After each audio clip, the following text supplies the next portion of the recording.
first off, there's so many people who don't know what NAHA is. So can we like explain what NAHA is and then just talk about your win and how you felt in that freaking moment? Like when I saw it on Instagram, I was like, oh my gosh, I don't know anybody more deserving, truly. Like you busted your butt, and congratulations again on the win. Thank you. I mean, it still doesn't really feel real. But let me tell you what NAHA is. So NAHA is the North American Hairstyling Awards. And there's many categories within this one competition that's put on by the Professional Beauty Association. And so artists in hair, makeup, and salons even from all over North America enter into this competition in hopes of being nominated as a finalist and then also in hopes of winning. I first learned about NAHA from my bestie, Hagee Gonzalez. For those of you who know who she is, she actually worked at the AVEDA Institute when I was a student. And right after graduating, I had done a makeup course. And she was aware that I had taken this course and was really interested in getting into makeup. And she invited me to assist her on a shoot. And I was like, oh my gosh, this is crazy. This is crazy. Like, oh, so a lot of my career goes back to that moment. And on the shoot, she was having a really hard time with the hair. Like the hair wasn't doing what she needed it to do. So she's like, okay, you're not assisting anymore. You're just doing it. Like do the makeup. And so kind of proved myself to her. And I was like, oh my God, thank God. So then she asked me to actually do all the makeup for the shoot that she was doing, where she was taking hair and like making paper and then like 3-dimensional shapes out of it. Freaking cool. And that was like my first like experience seeing like an avant-garde like hair experience happening situation. And it was for NAHA. And so she explained to me like what NAHA is and how it all works. And I was like, this is amazing. Like, I want to be a part of it. Yeah. So as the years went on, she would support me and mentor me. I mean, and she still does.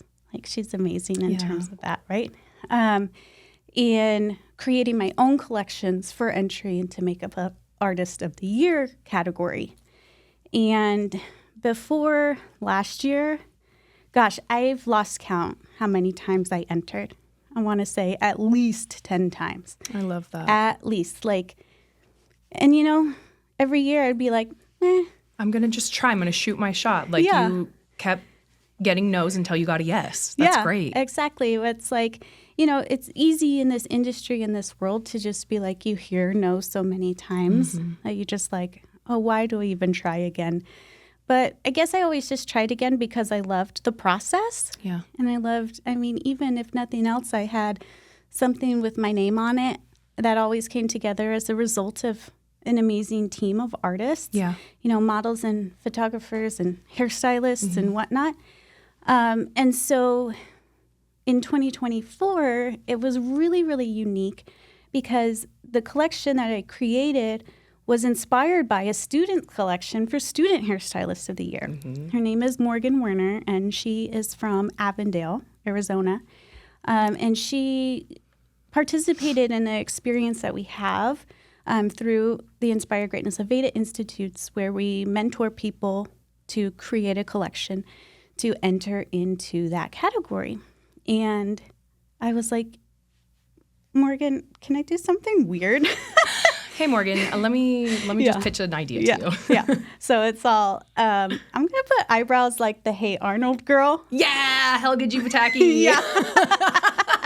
I'm like, do you trust me? And she's like, yeah, go for it. And I was like, you know, when someone as an artist trusts you like that, like it means Special, a lot, right? 100%. And it can turn into real magic. And so then I, you know, scooted over to the photographer. Her name is Heidi Gress, also amazing. I'm like, hey, can I get some shots of makeup too? Because a lot of times when you're taking pictures of hair collections and makeup collections, the way you photograph them is going to be different, completely right? different. And I'm always teaching this, like, what are you selling? Yeah. Are you selling the hair? Are you selling the lifestyle? Are you selling the makeup? So Heidi got some shots in there for me too. And, you know, Morgan gave me her blessing. The models just gave me their blessing, and I was like, okay, I'm just going to try again. So were you not going to enter? No. That's know. really special. That It's is wild, so right? cool, Anne. Truly. Yeah. So I owe so much to Morgan. So I'll always be really, really grateful to her. And also all of the team who come together in that experience. Yeah. You know, Hagee, Heidi, Gilad, Sam, like all of our mentors, Heather.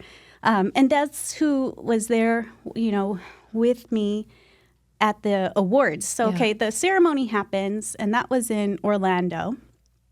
And I'm sitting there with one of our graduates, Maddie Storm, who was nominated for the Student Hairstylist of the Year category. Shout out to Maddie. Cool, Maddie. She works at Lewis and Ivy now. She's killing it. And, you know, I'm like, oh, this is so cool. Like, I'm going to see my name come up there as a finalist. Yep. Like, I didn't have anything prepared. Winner. And you Right? were like, I was like, huh? That's me? looking around. Right? And so Gilad was in charge of the tissues. Gilad, you know, the Persian prince. The Persian prince, yeah. And he had them in this little bag that he was carrying. And I was like, I stood up and I'm like, the tissues. And he's all, wow, yeah. And I'm all, Gilad, the tissues. He's just throwing the tissues like he doesn't. Screw the tissues! You won! He had no idea what I was saying. He's just like screaming and clapping. God. I can only imagine that moment for you. Was it just like, or could you hear everything? Were you like coherent, or did you black out? Like, how did you feel? I mean, I guess I didn't feel speechless because I was able to speak, you know, and share what I needed to share. I did feel though, like right after the fact, I'm like, oh my God, I forgot to thank Dale. Did I say enough? Yeah, right? I forgot to thank AVEDA Institute Tucson. Like, I needed like 20 more minutes. So then your Instagram post was like, yeah, exactly. a novel of everybody who you thanked. Totally, because it is one of those situations where you do kind of go blank. Yeah, you black out. Like you went autopilot. You went educator mode. Like you're not. You don't get up in front of a crowd and then are at a loss for words. Your body just knows what to do. Yeah. And so you just kind of like went there as a default, but maybe like blacked out slightly. Yeah. Because I'm always the kind of person like I'd like to be prepared in advance. Yeah. And in that situation, I'm like, well, maybe like number one, I didn't think it was going to happen, and number two, you know, I think in a way I was like, if I do it, I won't win, right? Like it'll jinx myself. You know, I don't know. I sometimes think about those things. And so I hate that, but I get what you're saying. Like you almost want to disappoint yourself before the situation can disappoint you. So that way it's less of a blow. But I see what you mean. Yeah. Which is tough, but I mean. Because it's like the opposite of everything that's out there. It's like manifest and think positive. And it's so hard to do that sometimes. Yeah, for sure. Yeah. That's crazy. Oh my gosh. So I think it's really cool, the opportunities that AVEDA gives to its students. It's one of the reasons why I wanted to attend there so badly.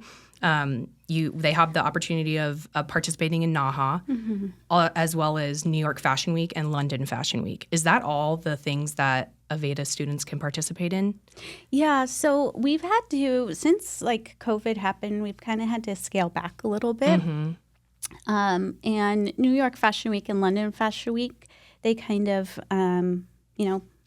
took a pause for a bit. Right. They will be coming back, which is great. Okay, so they're still not back, but they will be coming back. New York will be coming back, which, I mean, right? Like, if you need chauffeurs for the students, I am totally available. I actually had the opportunity to go when I went to AVEDA, and it truly, that was the highlight of my experience at AVEDA, truly. It's like, amongst so other things, fun. It was just so cool to have the opportunity as a student to participate in something that it is such a goal for hairdressers and makeup artists and fashion designers, and just to be backstage and in the hustle bustle. God, you know, that like feeling is just so cool. I would love to do something like that again. I know. I can't tell you how many seasons of Fashion Week that I got to participate in as part of the gives me chills, like man. the That's AVEDA so team. Cool. Yeah. But one of like the highlights of my experience there is my mentor, Janelle Geeson, who's the best person in the entire world. I love her so much. Taught me nearly everything I know. She was preparing Ashley Graham for the runway, and we were working on a show that was the first show that I had been to with plus size models, right? And I remember like watching the models walk, including Ashley, and like being as close as I am to you to Ashley. I was like kind of freaking out. You're like. You smell good. You're stuffing lavender dryer sheets. I'm just kidding. I'm putting them on myself. I refuse to believe that story's real. We'll find evidence somewhere. But like when the models went out to walk, like I turned to my friend and she was like sobbing. And I was like, what's going on? And she's like, it's crazy to see models that actually look like me. Right. So that was I don't know how many years ago, and I'm just so happy like where the industry has gone since then. But yeah, that was one of the best shows that I ever did for those reasons. Would you say that show kind of shaped your professional growth, like in that area? Or do you feel like there's other moments that you want to touch on that really made an impact on your growth in makeup and connection in the industry? Gosh, I mean, that is one of them. Yeah, I really do think that's one of those like core memories that I keep like really close to. It's not just me as an artist, but just me as a human and me in relation to this industry and where this industry could go if everyone, had the same open-mindedness and the same acceptance, and that's another reason why I loved learning and growing through AVEDA is because we always felt like family, right? Like you never really encounter someone in the AVEDA network who's not there to help you get to the next level. That's awesome. And I think in this industry, it's really easy for people to like gatekeep their secrets. 100%. Right? Like even those people who are up on stage as platform artists, like being celebrated, sometimes they're so scared of passing things on in order for other people to grow because they think it's going to hold them back. Whereas the secret really is, it makes you grow even more by giving away all your secrets. But I think too, just having that confidence to know that what is for, like God has what is for you. Nobody can take that. Yeah.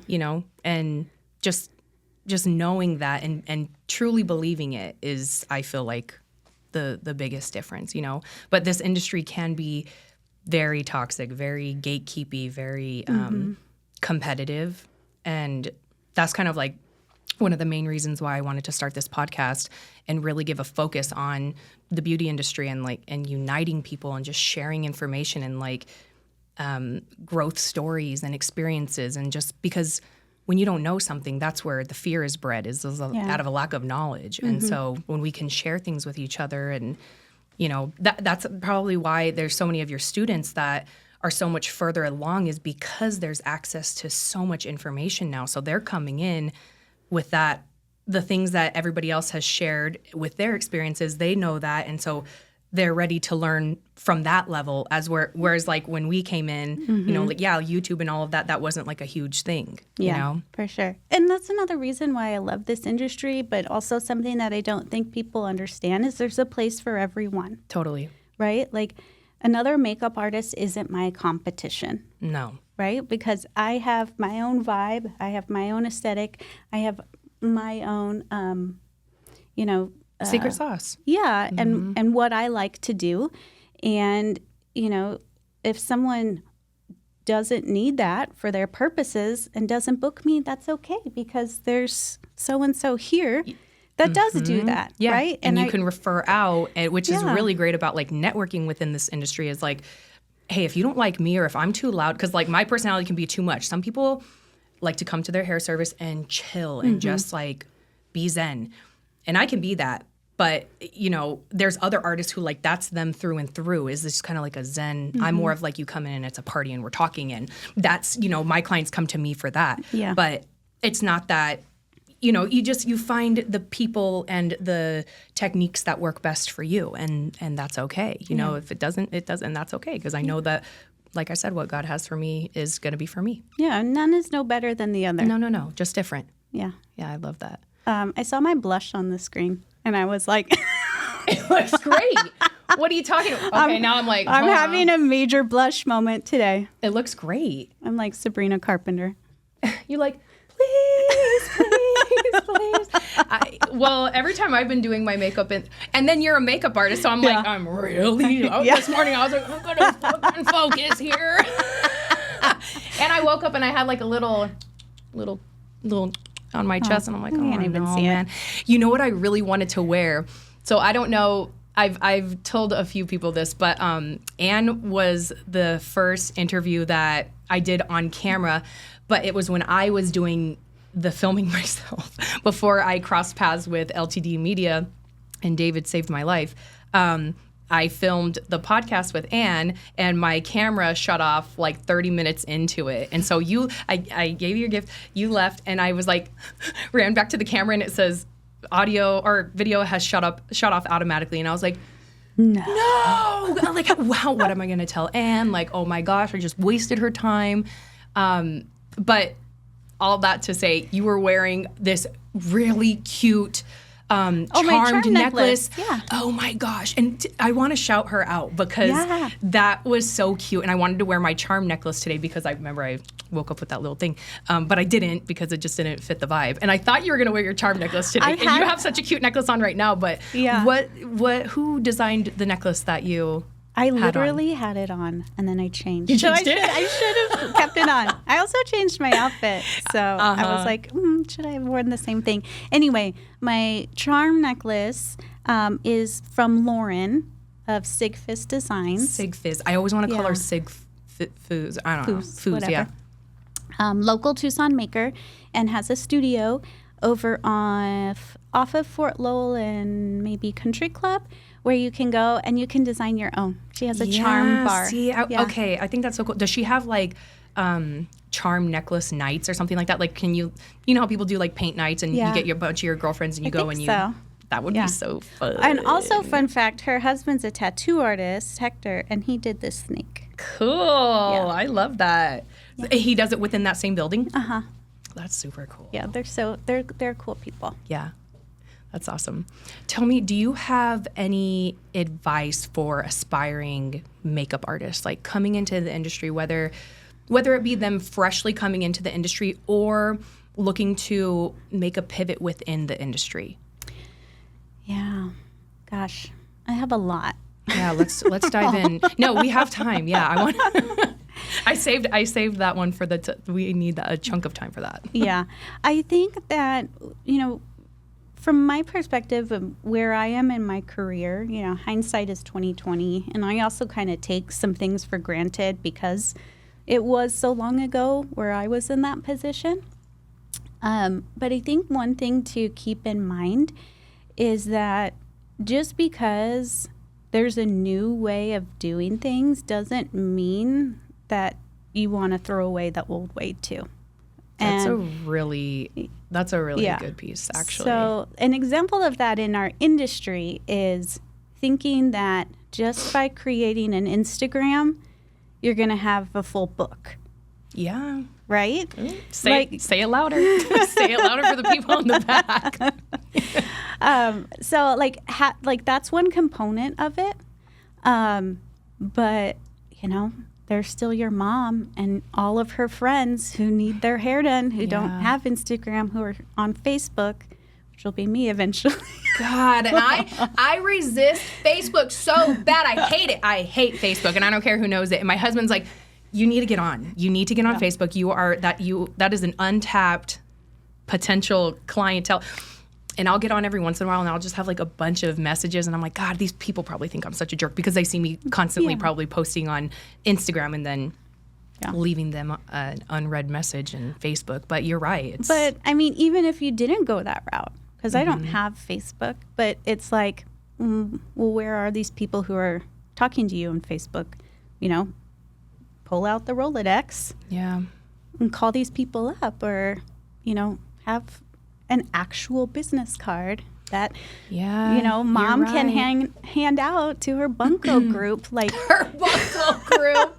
My mom did play bunco actually for a long time.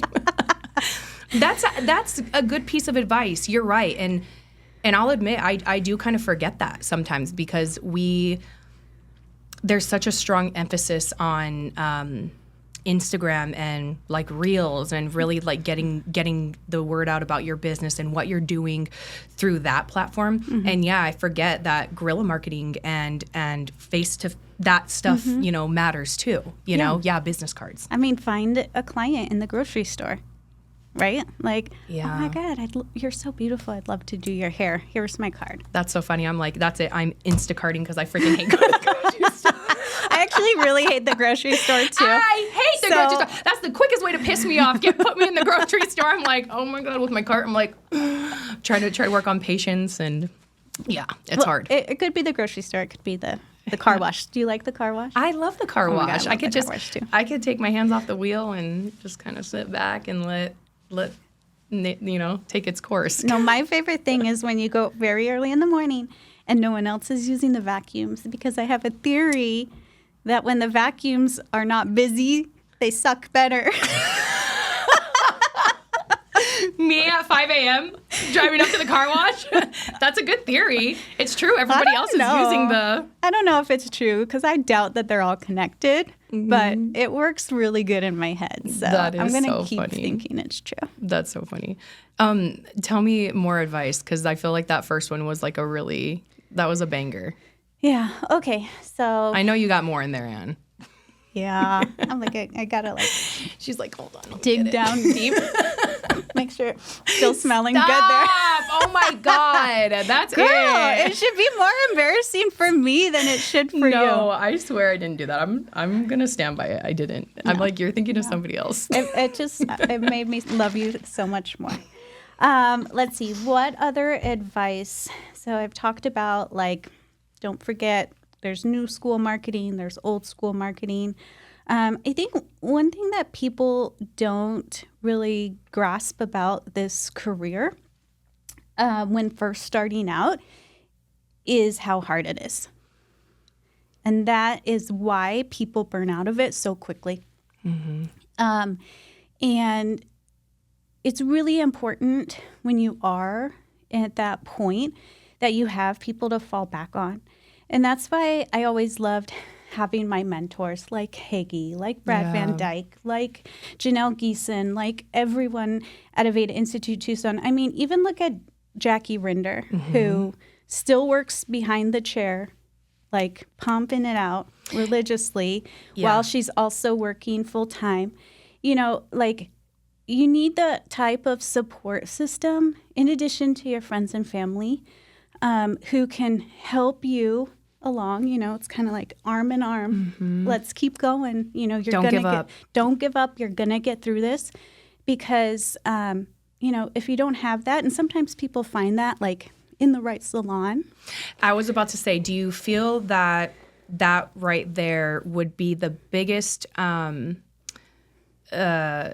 thing that differentiates somebody just going straight from beauty school out on their own versus somebody who graduates beauty school and then enters a salon? Because well, hopefully you would think that you kind of cultivate that positive environment where you can link arms with these women and grow side by side until you're ready to take the training wheels off and pivot into sole proprietorship. Yeah.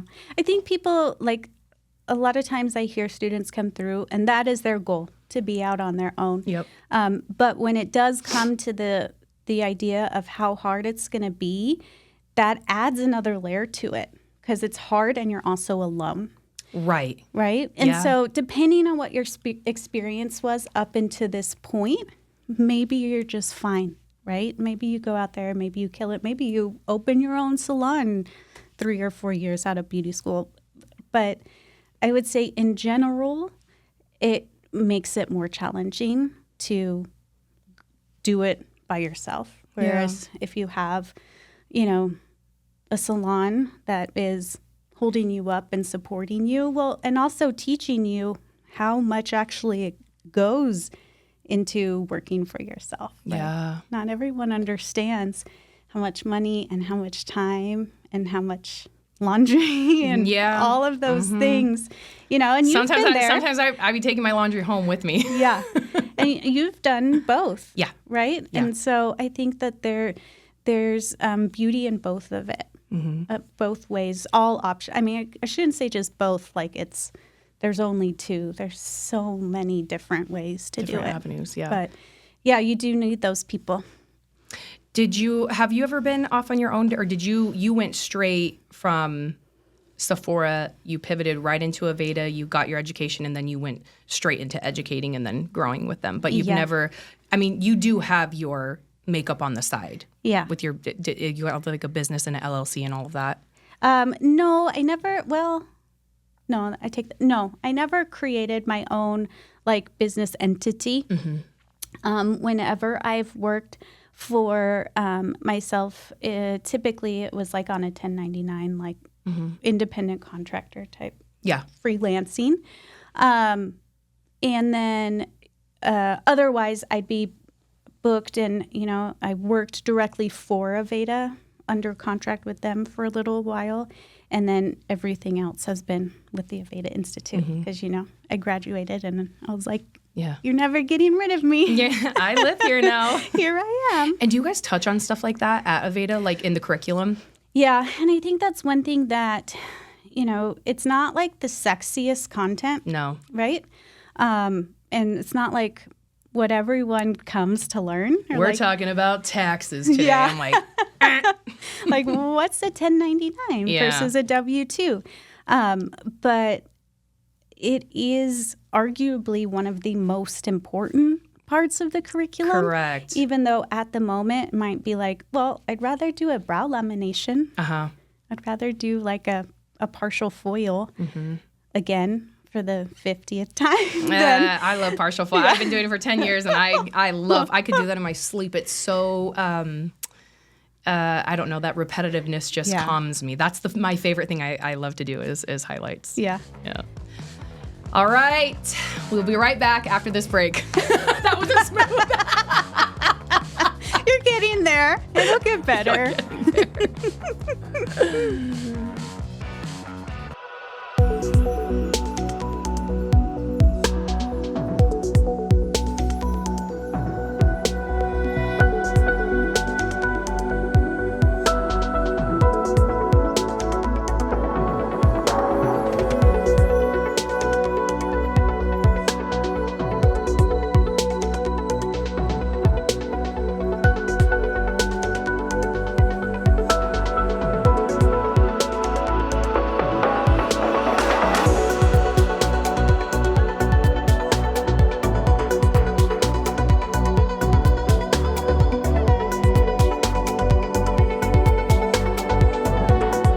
Hi, I'm Alan Murdoch. For the past 20 years, I've been buying, fixing, and selling properties right here in Southern Arizona. And I want to buy your property. Whether it's a house, apartment, commercial building, or vacant land, regardless of the condition or the situation, I want to talk to you. When you sell to me, I pay cash and it's hassle-free. No repairs, no closing costs, and no commissions. If you have a property you don't want to deal with and you want a quick solution, call, text, or visit selltalon.com. Again, that's selltalon.com. Discover the power of 88 Crime, where your anonymous tips are rewarded with cash. When you call in anonymously with the tip, you are given a code. With the code and a password, you can walk into a bank and redeem your reward anonymously. If your anonymous tip results in a felony arrest, you can claim up to $2,500 cash reward. Let's stop the silence on crime and strive for a safer community. For more information, please visit 88crime.org or call 88crime. Copper Creek Cookies, Copper Creek Cookies, coppercreekcookies.net. We can print anything on our soft vanilla logo cookies. We deliver them and other sweet treats locally. We are located at 4249 West Ina Road, Suite 121. Call us 520-300-1131. We bake smiles. Copper Creek Cookies, Copper Creek Cookies, coppercreekcookies.net. There is a lot of digital marketing and digital advertising agencies throughout the U.S. I see a new one pop up every day. But we stand out because of our community impact, our client relationships, delivering and doing what we say. That's a key thing, right? A lot of places will tell you, hey, we're going to do this. They don't communicate to you. We're in communication with you. You're going to always get that real small business feel from us. You're going to have ways to contact us, ask us questions, right? Because we want you to do better, but we want to be better every day as well. And we're always innovating. We're always coming up with new ideas, new ways to win, applying for new platforms, and even creating some of our own platforms is some of the stuff we have going forward. So I would say that's what sets us apart.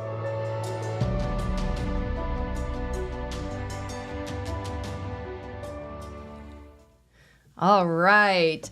Thank you guys for tuning in and for being patient through all of the technical difficulties. We're all working hard to try to perfect this show. So I want to thank you guys for watching. And can you tell everybody where they can follow you? Yes, you can follow me on Instagram at Anne Skubis, ANNESKUBIS. Just think of Scooby-Doo, as that was always my nickname. I like that. Yeah. My TikTok's the same, but my TikTok is mostly like videos of my cat. That's another one I'm resisting is TikTok. I gotta get with it. I'm gonna make my daughter be my social media manager when she comes of age. Yeah. When she doesn't have to focus on school. Yeah. That'd be awesome. All right. Well, thank you so much. And thank you guys for tuning into the Social Avenue podcast. We'll see you next time.